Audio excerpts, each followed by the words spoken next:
Hey VW lovers, here's another episode of Day in the Life of Vintage Classic Specialist.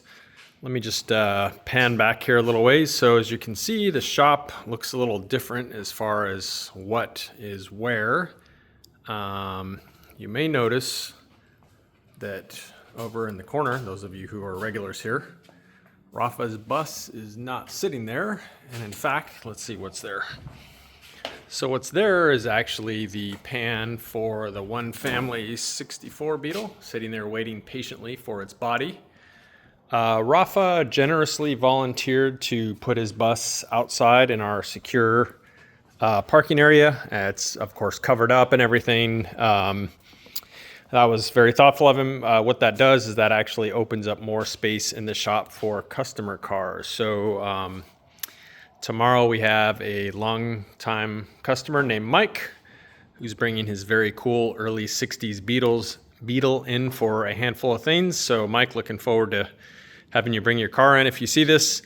And it'll probably go right there, at least for the time being. The Gia, the 59 Lowlight, is done as of, I don't know, a week or so ago. The owner was going to come get it Monday, but he got sick. And so it's going to be spending another day or two with us, but it's basically ready to go. That will open up another space. So there's a couple people I'm going to check with. We have kind of a long wait list right now. So there's a couple projects kind of go through in order and see who's able to bring theirs in here maybe late this week or early next week once this spot here opens up. So let's see. So today,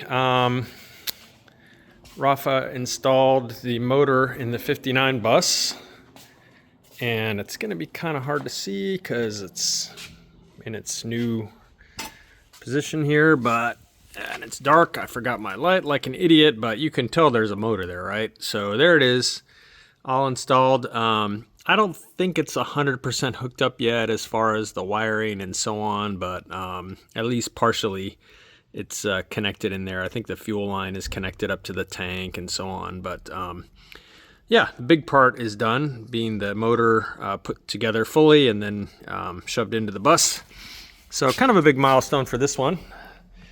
This one's actually hit a few milestones recently. It became a roller here, getting its own wheels and tires very recently, and now it's got a motor in it. So moving right along with this beauty.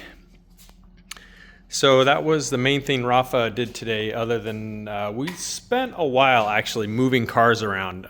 His bus was very, very squirreled away back there in the corner, so it kind of took us a while to dig it out, and we had to move practically every other car in the shop to get it out.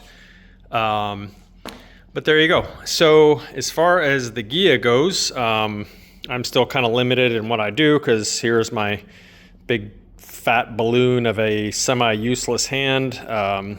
Still broken, of course. But I can do some relatively lightweight things. So today, I think that was today, I put the front shocks on the yellow Gia, and what else did I do? Oh, I put the brake light switches on it. You know, just some little things like that that can more or less be done with one hand. But the big news for this one is, and this is something that's actually going to be able to keep me busy, is the long block came back from Proformance, looking very good. And so I can start building that up to a complete motor. I believe we have nearly 100% of everything, except I still need to see about getting a rebuilt correct distributor for this. And we're still looking for a particular fuel pump for it, but 95% of everything we have. Tins are all powder coated and so on. I did actually, in case you're wondering, I did actually paint the case. I just finished that shortly before I started the video. Normally we don't like to do that, but there was miscommunication, or Dave at Proformance forgot. We asked him to, or we believe we asked him anyway, to sandblast the case but not paint it, give it kind of that natural look. And when we got the engine back today, it had not been blasted, and so they turned this very dark, kind of ugly color. It just doesn't look good. So when that happens, we go ahead and clean them up and apply some high quality paint to them, and then they look nice. So kind of a pain to mask off an already built motor and, you know, all the hardware and stuff, so that you don't end up painting all the hardware, because then it really looks cheesy. But yeah, we kind of do our best. And most of this is covered with tin anyway. You know, once the motor's in the car, you sort of see a little area about right here. But, you know, nonetheless, we want it to look good everywhere. So we try and do our best to mask it off and not, you know, just spray paint everything. So you can see we masked off the push rod tubes and stuff like that. Kind of a pain, but in the end, it looks pretty good. And somebody might not even notice that it's painted, hopefully. So yeah, I did that. And then the other thing is we went ahead and we got our guy that does, I'm gonna have to switch hands here because I can't lift this hood with my bad hand. There we go.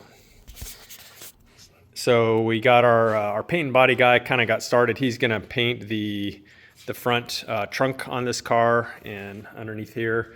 And then likewise the engine compartment and under the deck lid. So kind of started doing some prep work on those. Couple areas where I repaired the metal, they just put a skim coat of Bondo over those, so those will be kind of smoothed out, and some rusty areas, sanding those down, and, you know, all the prep work they just started kind of this afternoon. So yeah, this is going to look bitchin'. It's going to look really good. This car is going to be really nice. And so again, it just didn't make any sense to leave this area here and the deck lid and back all, you know, this ugly green color, and in the back there's some new sheet metal which is black, so it's really going to look good. So yeah, luckily the owner agreed to have us go ahead and do that work, and I think we got him a pretty fair price to do it from our guy that we use. So there you go. So those are pretty much the main things that happened around here today. Hope you guys enjoyed it, and I guess we will see you again tomorrow. Thanks for watching.